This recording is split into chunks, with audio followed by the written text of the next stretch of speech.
Hola, ¿qué tal amigos de Icono Veracruz? El día de hoy nos encontramos con la doctora Mónica Mendoza Madrigal, quien es académica, consultora política y activista. Y pues es un gusto tenerte en Icono Veracruz, Mónica. Aparte, una gran amiga. Ni que lo digas, el gusto es mío. Me da muchísima alegría poder compartir contigo este espacio, queridísima Lucy, a quien me une un aprecio personal y un reconocimiento profesional de muchos años, y desde luego a todo el equipo de Icono Veracruz. Muchísimas gracias, Moni. Pues hoy vamos a hablar de un tema muy especial, las mujeres en México, un tema que es fuerte, pero también es un tema que es indispensable meterlo en todas las agendas políticas. Pasan los años y yo creo que el tema de las mujeres sigue siendo el mismo, la violencia que se vive pues desde años y actualmente. ¿Qué es ser mujer en México, Moni? Ay, caray, qué compleja pregunta. Pareciera sencilla y es exactamente lo contrario, es súper complejo. Ser mujer en México es, por lo pronto, ser parte del grupo poblacional mayoritario de este país. Somos el 52% de la población de este país, y eso nos debería de colocar en una situación de igualdad, pero vemos que la realidad es que en realidad somos un segmento de población que vive en condiciones de desigualdad con respecto de los hombres en todos los ámbitos de nuestra vida. La desigualdad que vivimos nos sitúa en una posición de infravaloración, nos coloca como víctimas y nos vulnera frecuentemente en contra pues de una serie de vejaciones que el sistema en general comete en contra de quienes se encuentran pues menos favorecidas o menos protegidas por el propio Estado, entendido como la totalidad de la suma total del gobierno, de las empresas y de la sociedad civil. Entonces, bueno, pues eso somos las mujeres somos la mayoría de la población, pero también somos la población más desfavorecida en términos de desigualdad estructural.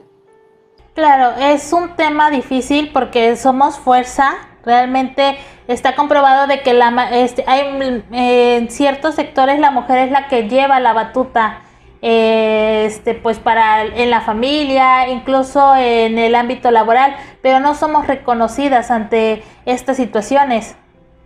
Así es, efectivamente, esa es la situación de desigualdad estructural a la que me refería, en donde vemos que nuestra presencia o nuestra cuantiosa presencia numérica no se traduce en una representación digna, en una igualdad de derechos, ni en una equidad en la representación pública en ninguna de las otras fases. Entonces las mujeres necesitamos dejar solo de ser número, o sea, solo dejar de ser muchas y ser consideradas personas en igualdad de circunstancia con respecto de los hombres.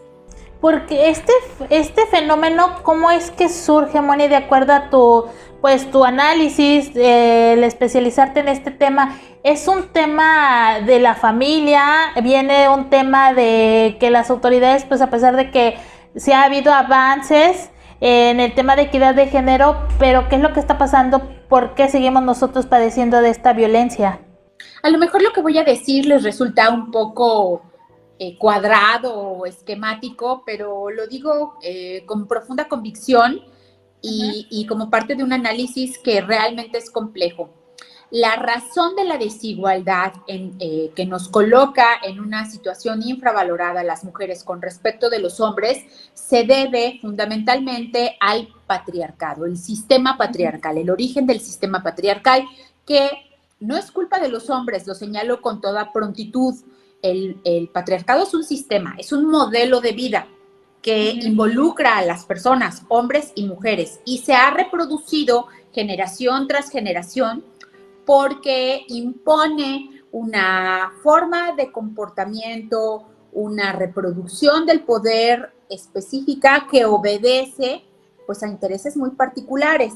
Conviene o ha convenido así a quienes detentan el poder el que nosotros sigamos siendo parte de un sistema que puede ser pues manipulado a través de usos y costumbres, a través de tradiciones, a través de la religión, a través de un mecanismo muy complejo en el cual todos los sectores, tanto, insisto, el gubernamental, el empresarial y el social, ahondan estas desigualdades que se van estableciendo como brechas que nos van separando del nivel de desarrollo equitativo con respecto de los hombres y nos van marginando.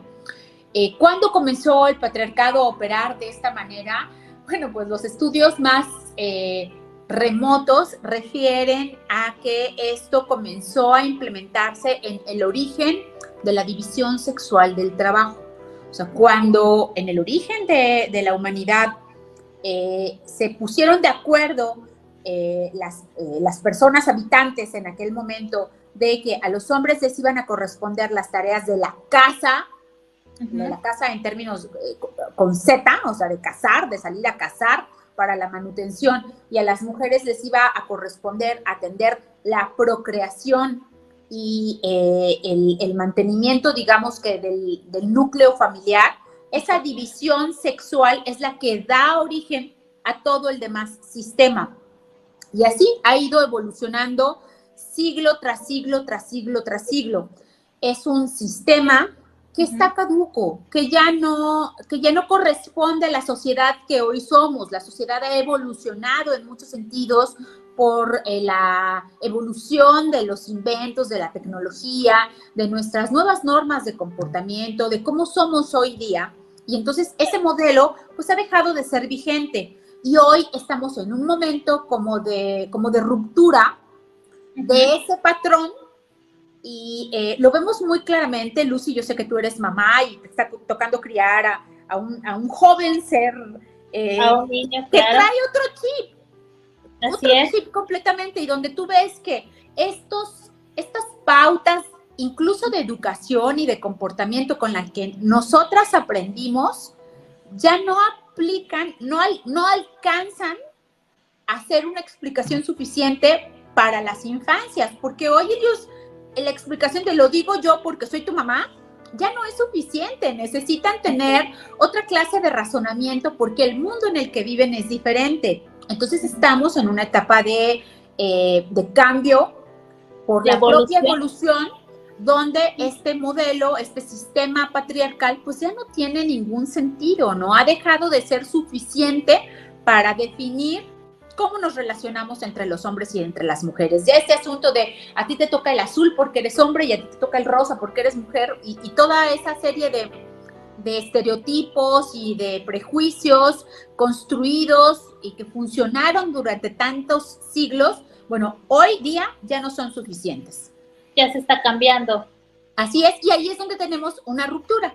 Entonces, claro, ese resquebrajamiento social a partir de una nueva forma de convivencia, pues obviamente está, digamos que haciendo un cisma, un temblor profundo en la forma de concebir a las sociedades, a las familias, a los gobiernos, a los regímenes, y eso particularmente es en parte lo que está detonando también pues este creciente agravamiento de las violencias. Por eso el incremento de las violencias, porque las mujeres estamos dejando de reproducir el rol que nos fue históricamente asignado. Claro, Moni, solamente para hacer esta diferencia o para poner en claro, muchas personas todavía como que no entienden cuál es la diferencia entre patriarcado y machismo. Ok, ahí muy bien. ¿Me podrías dar?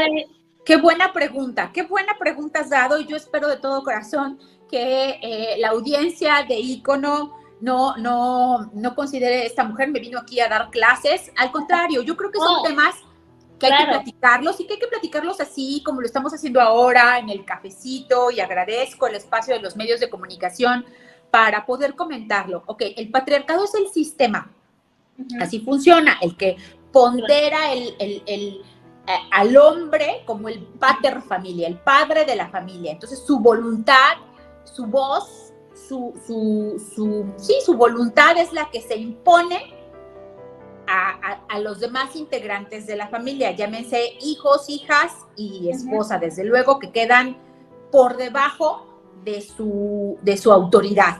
Ese es el patriarcado. Ahora, el patriarcado, ¿cómo funciona? ¿Cómo lo bajamos a la realidad? Pues lo bajamos a través de formas de comportamiento que en la práctica, en el yo cotidiano, perpetúen ese poder masculino. ¿Cuál es esa forma de comportamiento que perpetúa el poder masculino?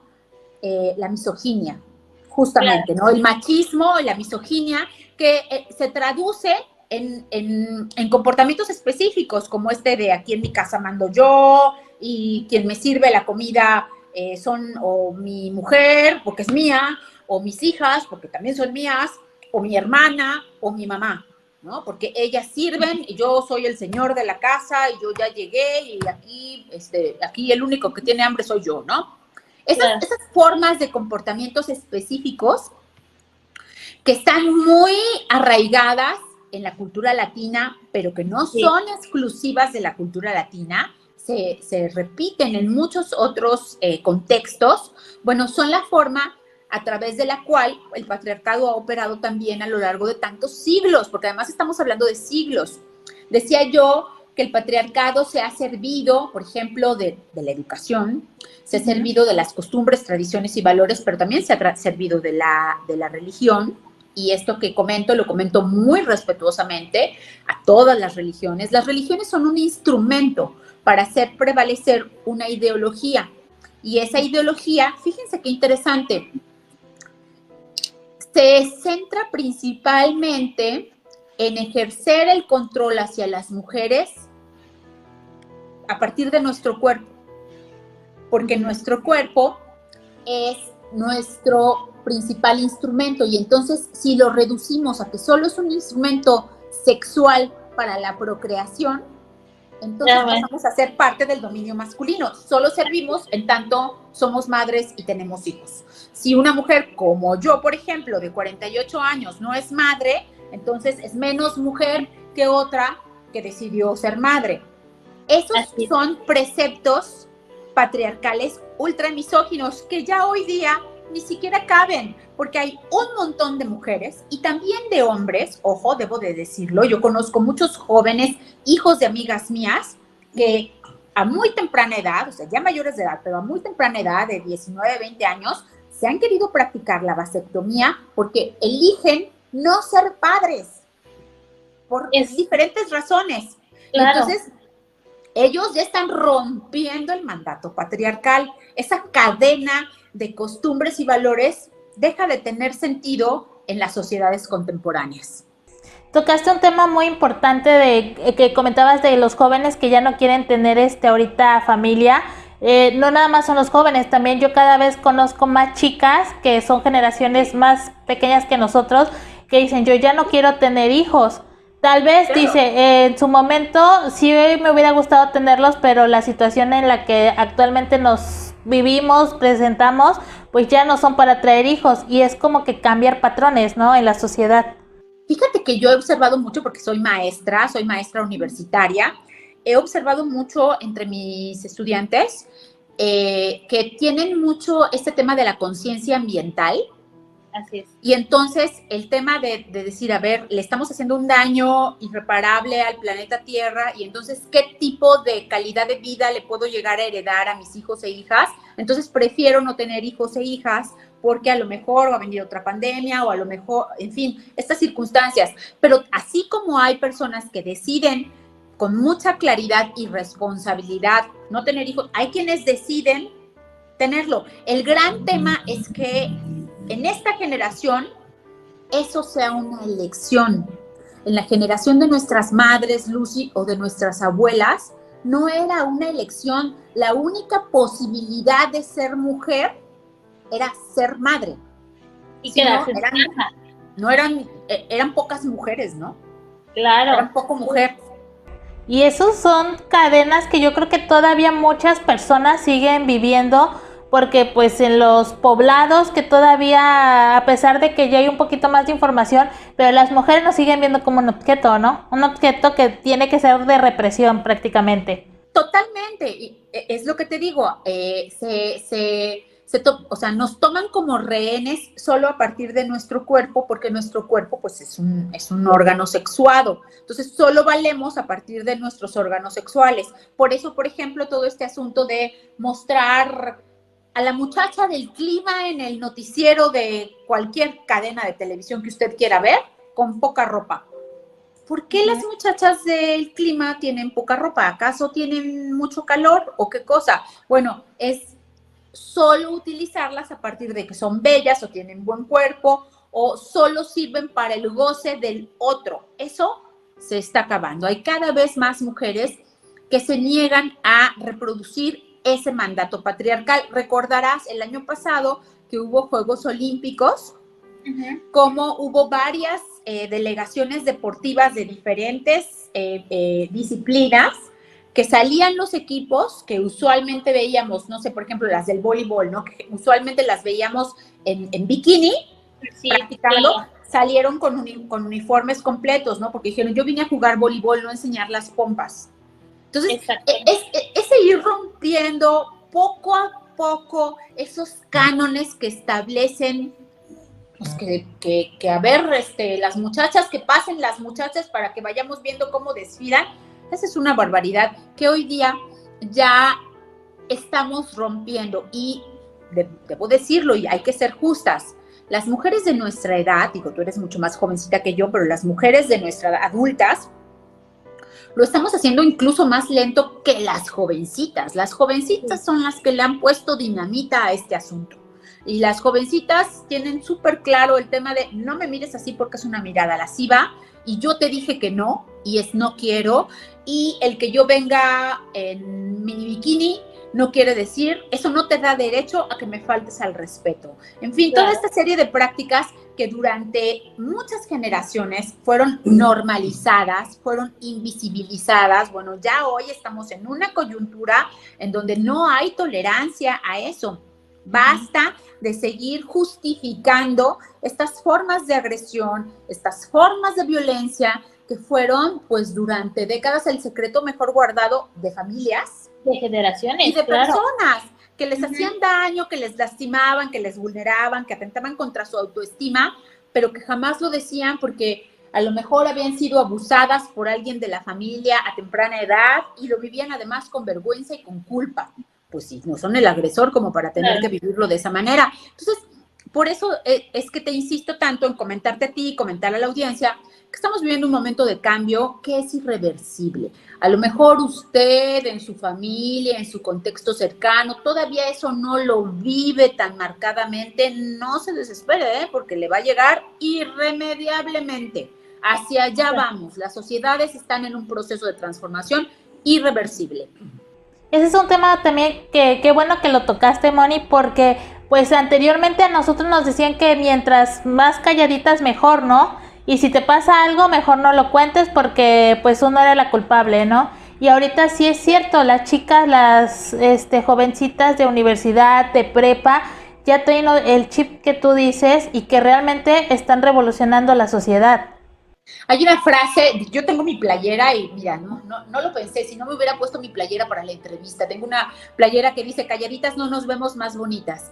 Claro, porque el modelo patriarcal de belleza femenina era la mujer sumisa y abnegada, y una mujer que es sumisa y abnegada es callada, entonces no anda revelando los asuntos privados que ocurren en casa, no tiene por qué comunicarlos. Todos esos son mecanismos de control que permitían que la misoginia se apoderara del control de la vida familiar y que el patriarcado gobernara en la vida familiar. Bueno, hoy por eso una frase muy recurrente en las marchas y en las consignas que ponen las chicas y eso es, nunca más tendrán nuestro silencio.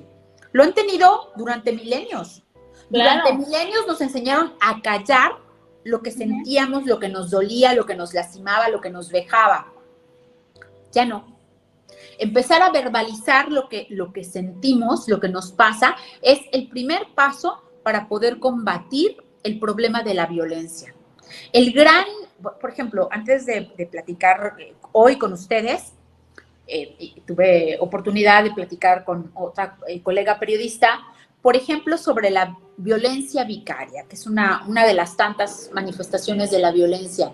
Me decía, ¿cuántos casos hay? Le digo, no tenemos idea, porque es de una dimensión tan grande que un caso saca otro y saca otro y saca otro y saca otro. Y me dice, ¿pero por qué? ¿Por qué no se había dicho?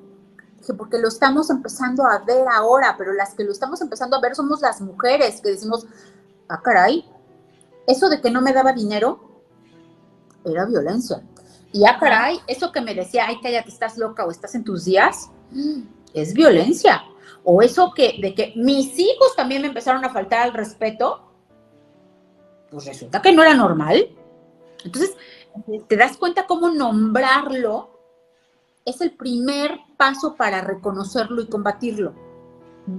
Cuando una mujer se percata que ha sido víctima de violencia, es un choque bien fuerte, porque entonces te das cuenta que tú que te creías valiente, también eres vulnerable. Y ojo, Lucy, ser víctima de violencia en cualquiera de sus manifestaciones no es una cuestión de clase social. Siempre hemos pensado eso, hemos estigmatizado eso, decir, ay, sí, es que pues por las más pobres son las que son más vulnerables. No, hombre, querida. Hay un montón de mujeres en altos puestos de poder o con altos niveles de instrucción académica que lo mismo viven que una mujer humilde de la sierra. Porque lo que nos vulnera no es la condición de clase ni la preparación, lo que nos vulnera es ser mujeres. Y el contexto en el que se encuentran, ¿no? Ahorita has tocado un tema, bueno, a ese tema iba yo, porque recuerdo en una entrevista de Olga Cordero, cuando era ministra en la Suprema Corte de Justicia, que ella quería la presidencia. Ahorita, pues, acaban de nombrar a la primera mujer en la Suprema Corte de Justicia, que ya es un gran avance también en esa parte. Pero ella en su momento dijo que a los hombres no les gustaba que las mandaran las mujeres, que por eso ella no había podido llegar a ser presidenta de la Suprema Corte de Justicia, ¿no? De ahí te das cuenta de lo que tú me estás diciendo, porque es lo que dicen, a los hombres no les ha gustado que las mujeres cada vez tengamos más poder dentro de los puestos, ¿no? Y te voy a decir algo un poco injusticia hacia los hombres. A ellos les enseñan, así como a nosotros nos enseñaron que nuestro lugar era calladitas y sumisas y un paso atrás y en el hogar y todos tenían que saber hacer chilpachole de jaiba y si no has fracasado en la vida si no haces chilpachole de jaiba. Así, de la misma manera, a los hombres les enseñaron que la única forma de ser hombres es, ya sabes, ¿no? Ser feos, fuertes y formales y imponerse por el uso de la fuerza y todas estas otras formas. Y entonces, ¿qué pasa con los hombres que no lo son? También para ellos ha sido cargar con un peso muy fuerte, porque históricamente incluso se les ha cuestionado su virilidad. Ah, seguro es gay. Ah, ha de ser maricón porque no le grita a su mujer, ¿no? Claro. O mandilón o no sé qué. Entonces, de pronto vemos cómo, o sea, y eso es algo que quiero subrayar mucho, aprovechando la oportunidad de esta entrevista. El patriarcado y el machismo nos hace daño a las mujeres y a los hombres. A las mujeres nos mata, pero a los hombres los presiona y los condena a la cárcel de la violencia. Así es. Y es hora de poner un alto a esa realidad. Y esto que mencionas de Olga Sánchez Cordero y la ruptura de los techos de cristal, fíjate qué bonito esto que voy a decir. A lo mejor algunas personas que nos están viendo ahora han leído o cuando fueron niñas y niños les pasaba como a mí que les compartían historias de mujeres extranjeras que vivieron en otro momento y que les eran inspiradoras y sus madres y sus padres les decían, si te esfuerzas o si estudias mucho vas a poder llegar a ser como fulana de tal que se murió en el siglo quién sabe cuál, ¿no? O sea, hace un montón de años. Bueno, hoy día las niñas de hoy, los niños de hoy, no necesitan inspirarse en modelos de liderazgos de hace décadas o de hace siglos, porque gracias a todo este esfuerzo, a toda esta inercia, hoy día ya tenemos modelos a seguir vivos y vigentes y cercanos, personas cercanas a nosotros que han sido disruptivas y que han logrado sobresalir y ser por primera vez, por ejemplo, ¿no? ¿Cuántas personas acá no habrá que por primera vez han llegado a un cierto grado académico? Por ejemplo, yo en mi familia soy la primera persona con un postdoctorado o cursando un postdoctorado en mi familia. Y soy mujer. Así, ¿no? O sea, nos ha tocado la oportunidad de ir abriendo brecha, de rompiendo los techos de cristal. Eso es importante en el orden simbólico, Lucy. Es importante para el ejemplo, para que digamos, mira, si ella pudo, yo también puedo, y entonces vamos adelante. Pero ocupar estos lugares no es solo o no es solito lo que va a transformar la realidad. Es una parte importante, pero no lo es todo. Por ejemplo, en las cámaras de diputados o en los congresos estatales. Por ejemplo, en el de Veracruz. Esta es la segunda legislatura paritaria. Así es. La segunda legislatura en donde hay exactamente la misma cantidad de mujeres que de hombres. De hecho, en esta legislatura hay una mujer más, porque en los hombres hay uno que es de la diversidad. Entonces, bueno, son 24 diputados y un diputade, y hay 25 diputadas. El gran tema, o sea, lo que te estoy tratando de decir es, muy bien, que ya hay 25, qué bueno. Ahora, esas 25, ¿qué están haciendo?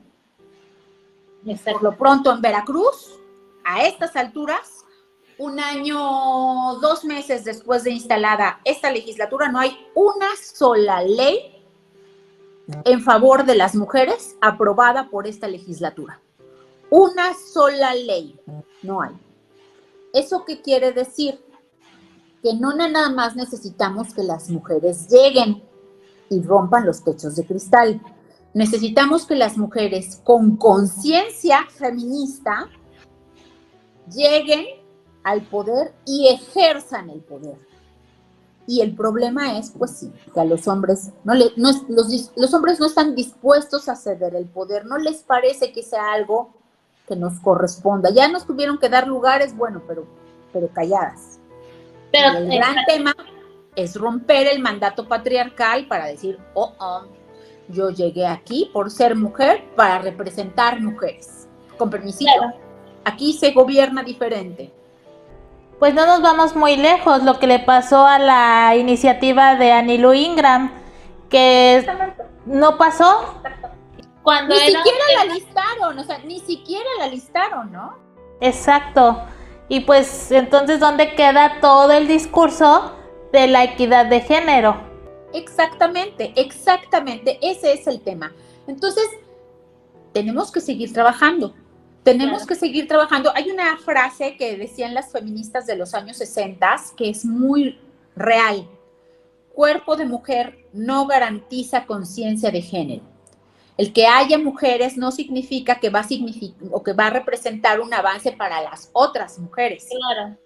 ¿Qué es lo que debemos hacer? Pues asegurarnos muy bien quiénes son las que llegan y por qué llegan y cómo llegan. Y acompañarlas. Porque el poder es un lugar muy solitario, se ejerce en solitario.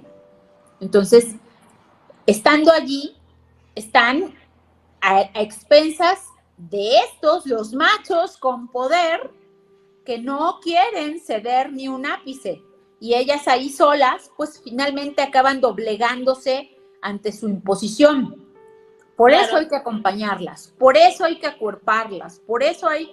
Por ejemplo, lo que hacemos nosotras desde el capítulo Veracruz de la Red Nacional de Mujeres Defensoras de la Paridad en Todo es acompañarlas, decirles, no están solas, vamos con ustedes. ¿Cuántas personas integran la asociación?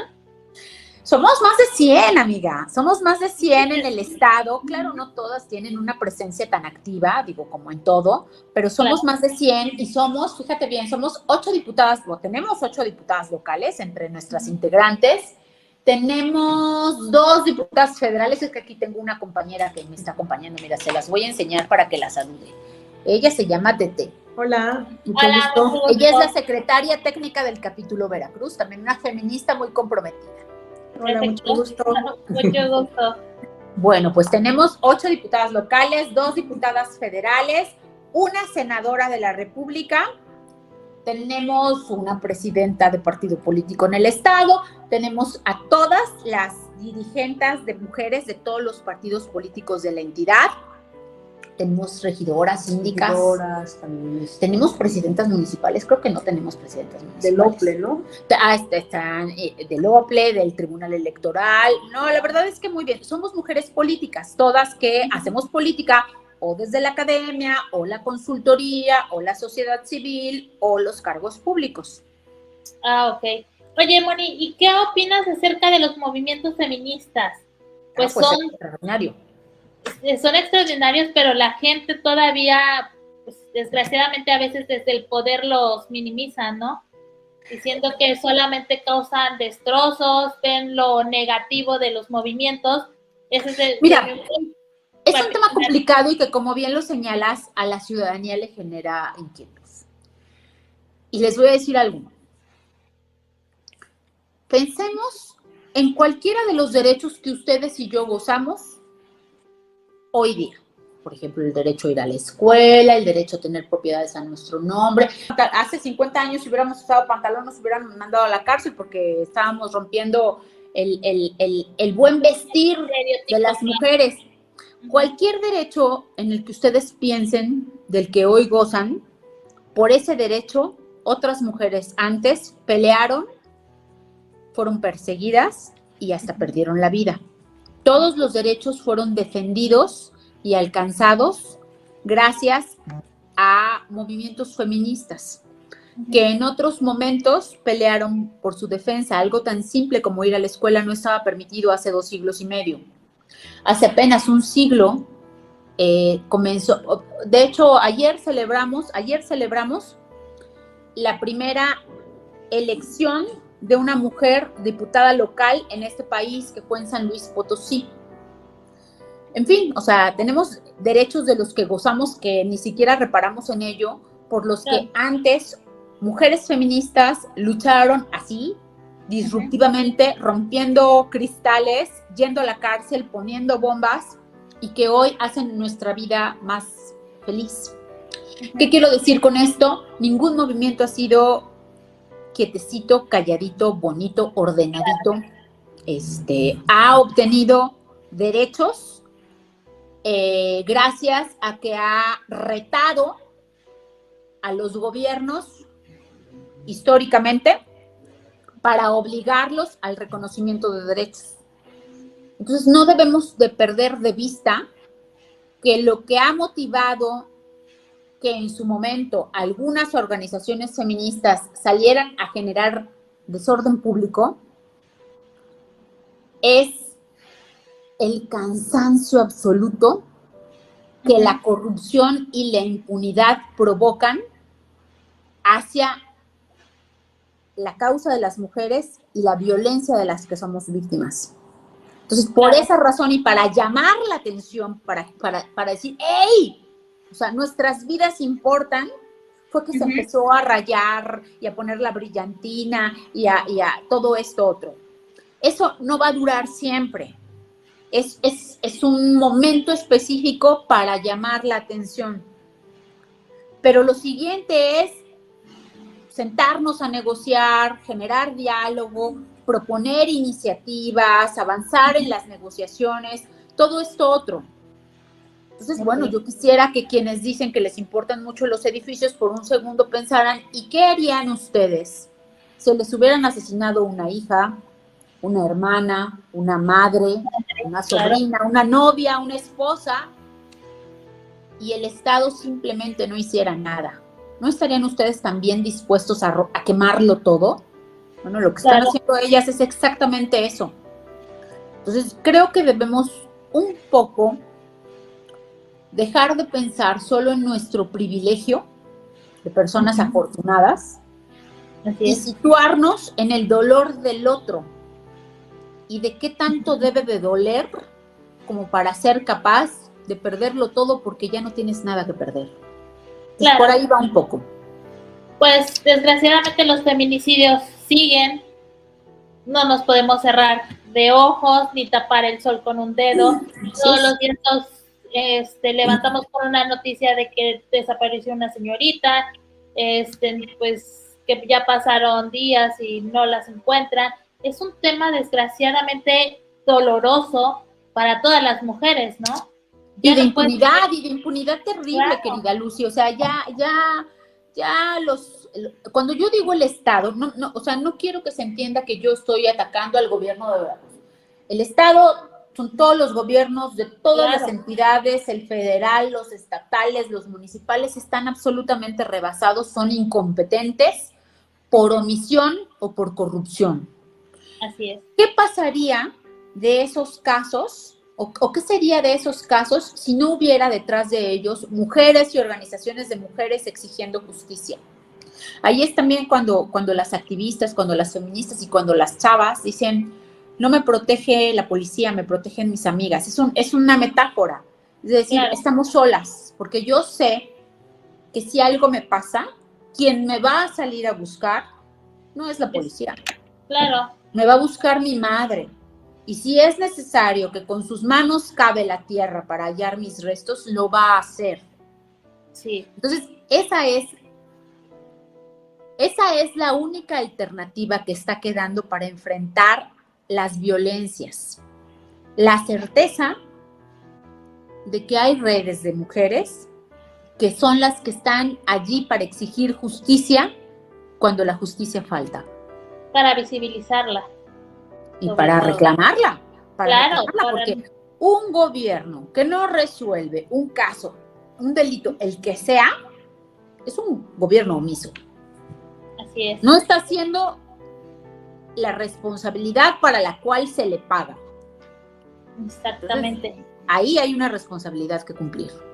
El INEGI decía que 7 de cada 10 mujeres en el 2022 sufrió de violencia. 7 de cada 10 mujeres. O sea, es una cifra muy fuerte, muy difícil de digerir, porque son 7 mujeres y solamente 3 mujeres pueden vivir en un lugar literalmente seguro.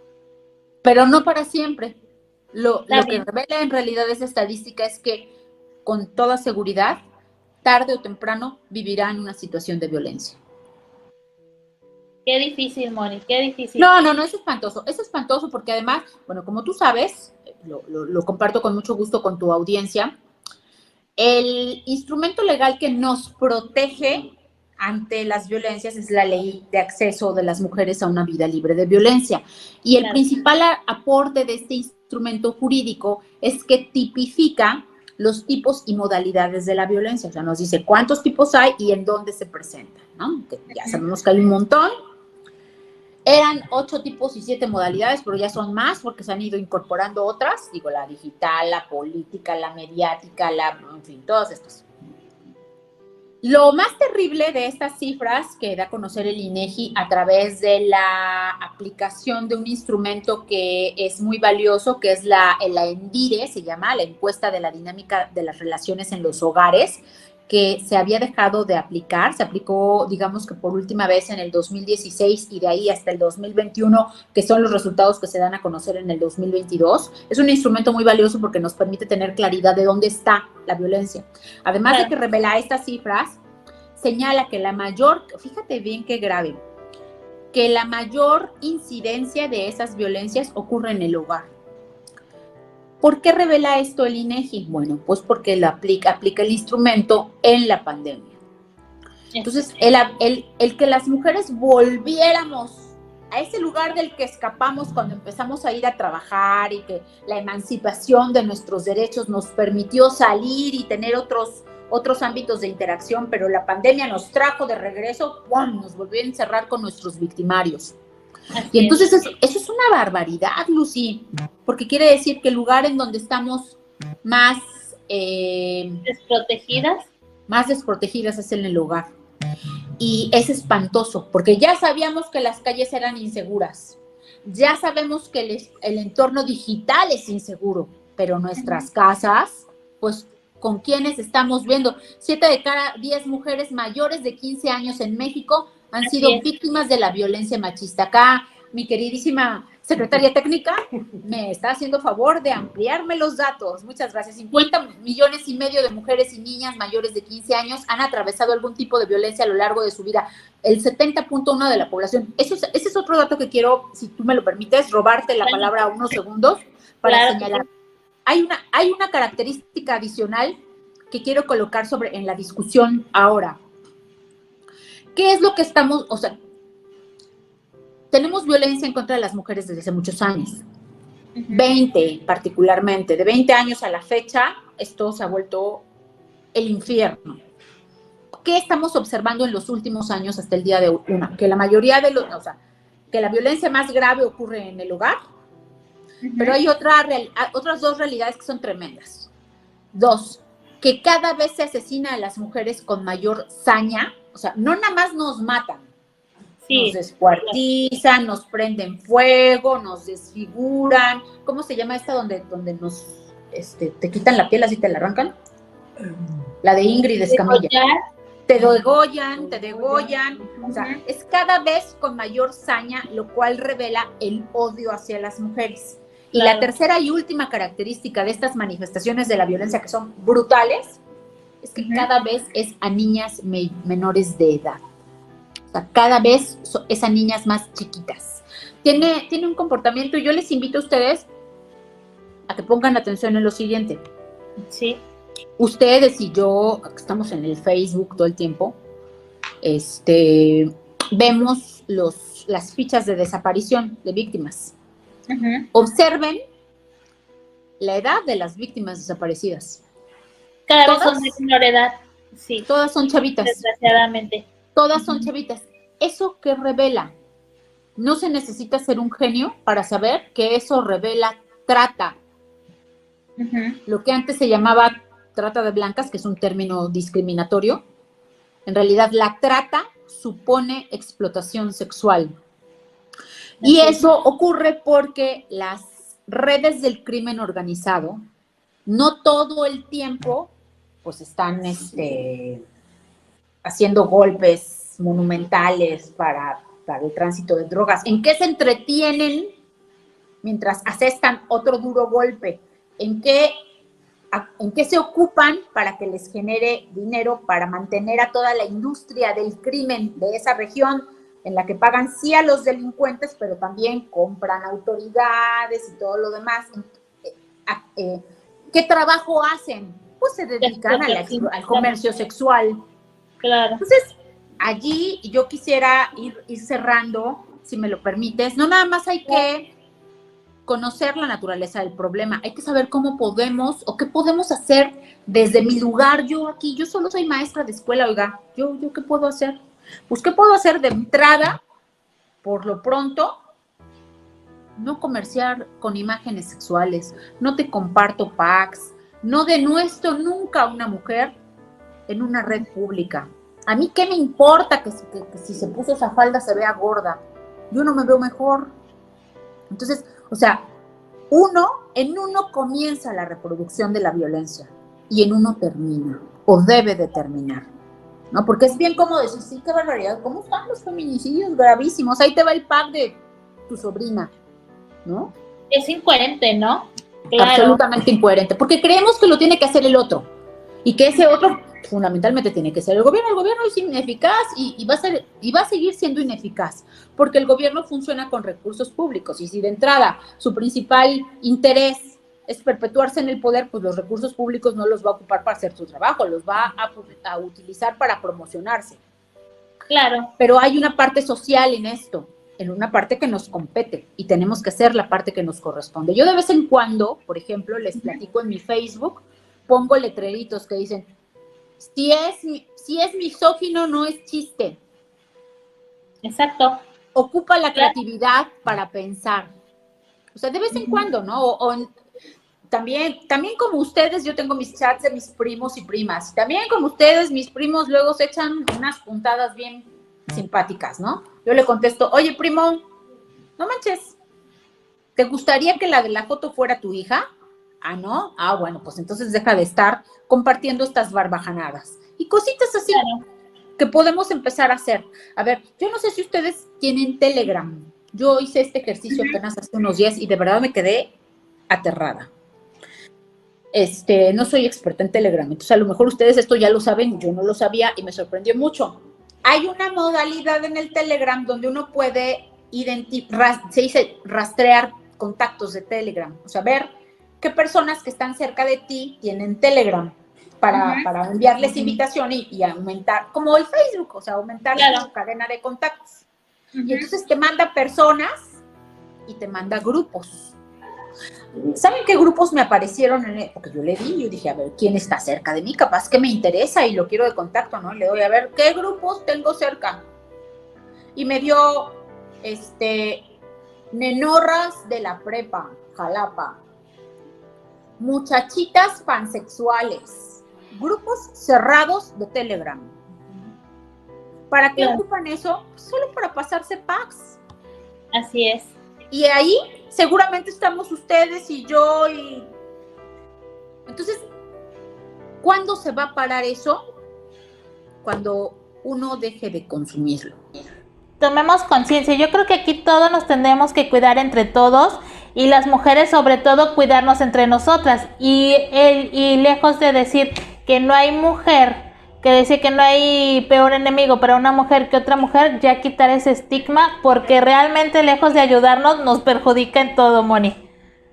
Así es, querida Luz, y yo siempre digo que no le hagamos el caldo gordo al patriarcado. El patriarcado ya funciona y ha funcionado así durante varios milenios, como para que las mujeres vengamos a hacerles el trabajo sucio. Ya basta, vamos a demostrarles que no es cierto, A ver, Lucy, ¿cuántos años tú y yo tenemos de conocernos? Ay, debe tener como 10, 15 años, yo creo más. Más o menos. Ajá. Más o menos. Y no eres mi enemiga. ¿Podemos ser amigas? Claro que podemos ser amigas. Claro que podemos ser amigas. Entonces, o sea, que la realidad demuestre que la unión entre mujeres es lo que nos hace fuertes. Claro que al patriarcado no le conviene que estemos organizadas, que estemos unidas, porque nos quieren solitas y aisladas para poder manejarnos. Por eso nos convencen de que tenemos que estar en competencia, que nos tenemos que poner en el pie, que nos tenemos que sacar la lengua y todo lo demás. Pues no, me rebelo contra el patriarcado. Me rebelo contra el patriarcado. Bueno, y ya para ir finalizando, ¿qué les dirías a las chicas, pues prácticamente las generaciones más pequeñas, pues para que se cuiden, para que eviten caer en el delito de trata, que es realmente ahorita un tema que preocupa y debería de ocuparnos?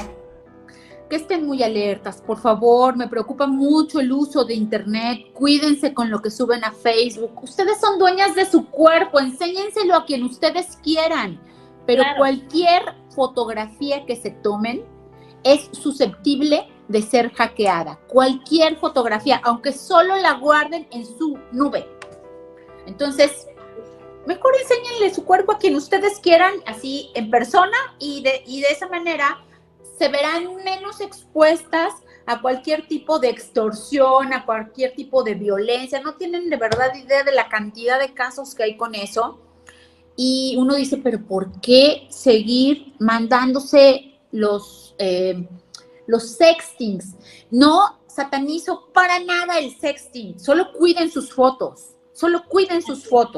¿no? Y eso las va a ayudar mucho, y en todos los sentidos estar muy alertas del tipo de violencia que las rodea, para que la puedan detectar a tiempo cuando no tenga que ser pues con una mala experiencia. Así es. Pues te agradezco mucho, Moni, invita a las personas, es un tema muy amplio, la verdad. Esperemos que podamos tener otra entrevista para seguir hablando del tema y tener una segunda parte para abordar. Son muchísimos temas para hablar acerca de, pues, la mujer el desarrollo, todavía los tabús, los mitos, todo lo que existe alrededor de nosotras. Y pues para que vean tu entrevista y para que esperen la siguiente, por favor.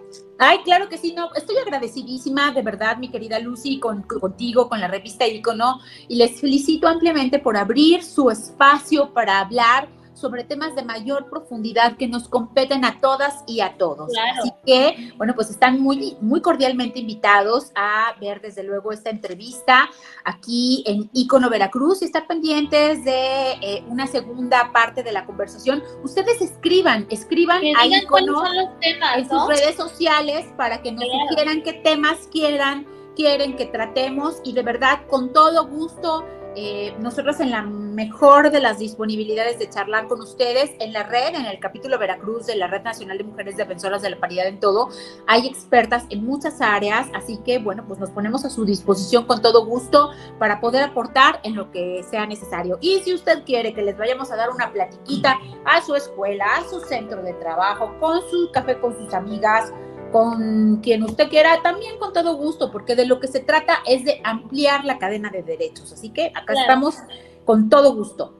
¿Y tus redes sociales, Moni, para que la gente te pueda seguir?